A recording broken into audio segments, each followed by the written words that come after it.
కీర్తనల గ్రంథం 140వ కీర్తన. యెహోవా, దుష్టుల చేతిలో నుండి నన్ను విడిపింపుము. బలాత్కారము చేయువారి చేతిలో పడకుండా నన్ను కాపాడుము. వారు తమ హృదయములలో అపాయకరమైన యోచనలు చేయుదురు. వారు నిత్యము యుద్ధము రేప చూచుచుందురు. పాము నాలుకవలె వారు తమ నాలుకలు వాడిచేయుదురు. వారి పెదవుల క్రింద సర్పవిషమున్నది. యెహోవా, భక్తిహీనుల చేతిలో పడకుండా నన్ను కాపాడుము. బలాత్కారము చేయువారి చేతిలో నుండి నన్ను రక్షింపుము. నేను అడుగుజారి పడునట్లు చేయుటకు వారు ఉద్దేశించుచున్నారు. గర్విష్ఠులు నా కొరకు ఉరిని త్రాళ్లను చాటుగా ఒడ్డియున్నారు. వారు త్రోవ ప్రక్కను వల పరిచియున్నారు.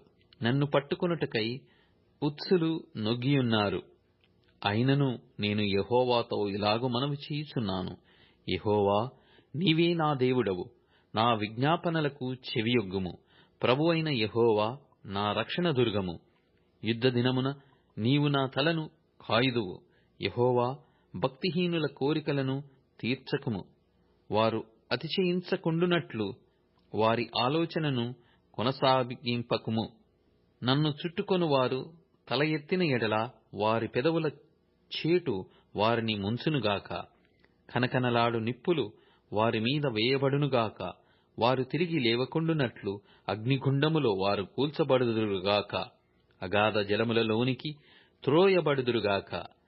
కొండెములాడు వారు భూమి మీద స్థిరపడకుందురుగాక. ఆపత్తు బలాత్కారులను తరిమి వారిని పడద్రోయునుగాక.